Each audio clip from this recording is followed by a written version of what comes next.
I'm here with Joe Scarupa, Editor-in-Chief of RIS News, to discuss some of the trends he's seeing in the retail vertical.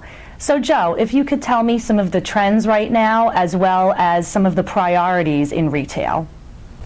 Well, 2009 is really a year for the record books, isn't it? If I have to take a realistic assessment of what I see going on in retail, I guess I'd have to start with store closings. I mean, let's face it, we had 7,000 to 10,000 store closings by national retail chains in 2009, the same numbers as 2008. I'd have to look at bankruptcies, for example. We had 130 bankruptcies in retailing this year, a record number.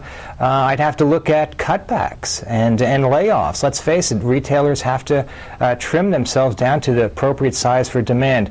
But that's the bottom line. That's not the pretty picture you want to focus on. There are also opportunities in an economy like this.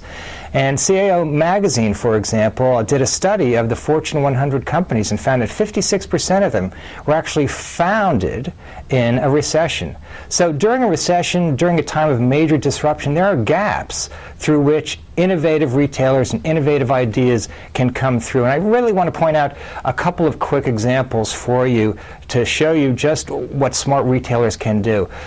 You can point to Walgreens, Walmart, Best Buy, and a few others that actually look at a time like this as a time of great opportunity. And they literally step on the gas so that they can hit the ground running when the economy returns. So Joe, if you could now tell me what are some of the challenges faced by retailers right now? Well, retailers really need to position themselves to survive and thrive in a recession like this. And one of the first things they have to do is get right-sized for demand. Well, what does that mean?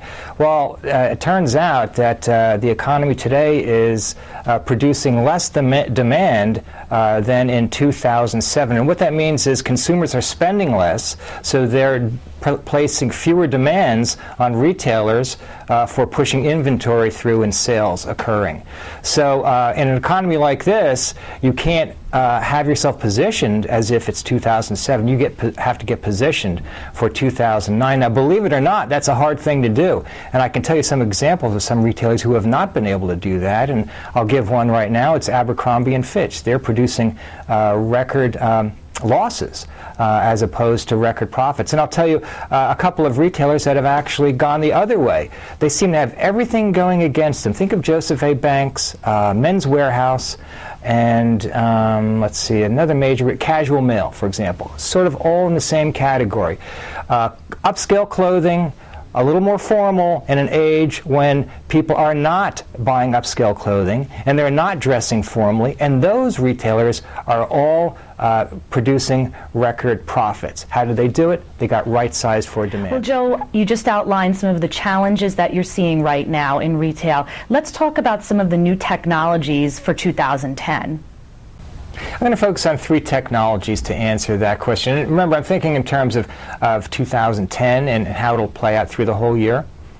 First technology I'd like to bring up is cloud computing. Certainly the appeal of having a software on demand, or actually a whole platform that's on demand, and infinite scalability is something retailers are intrigued with.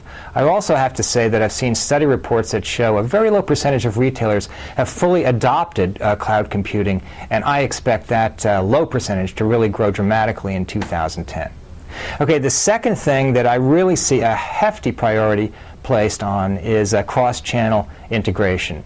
Now, let's face it, e-commerce has been around 10 or 15 years, and retailers that have had physical stores have had a long time to make that integration happen. But cross-channel retailing is a very difficult thing, and I'll give you one quick example. Think about going online, placing that order, and just simply asking to pick it up in the store. Sounds like the easiest thing in the world.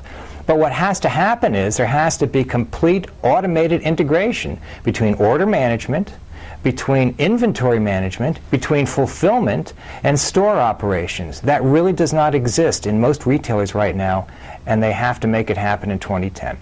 Now, the third thing I'm going to focus on is something I just wrote a major feature story about that I'm really excited about, can't wait for that to come out, is m-commerce. The adoption of smartphones by consumers today is doubling and tripling the purchases of just regular cell phones. And in fact, smartphone sales actually exceed PC sales. So we've entered a new era, and what that really means is that retailers can now look forward to a future where a shopping mall is in your hand. And I believe about 120 retailers today have m-commerce applications, and I expect that by the end of 2010 that number will easily double. Well, Joe, it was great to sit and chat with you about trends and technologies you're seeing in retail. Thanks for your time, and I hope to catch up with you again soon. Now back to the studio.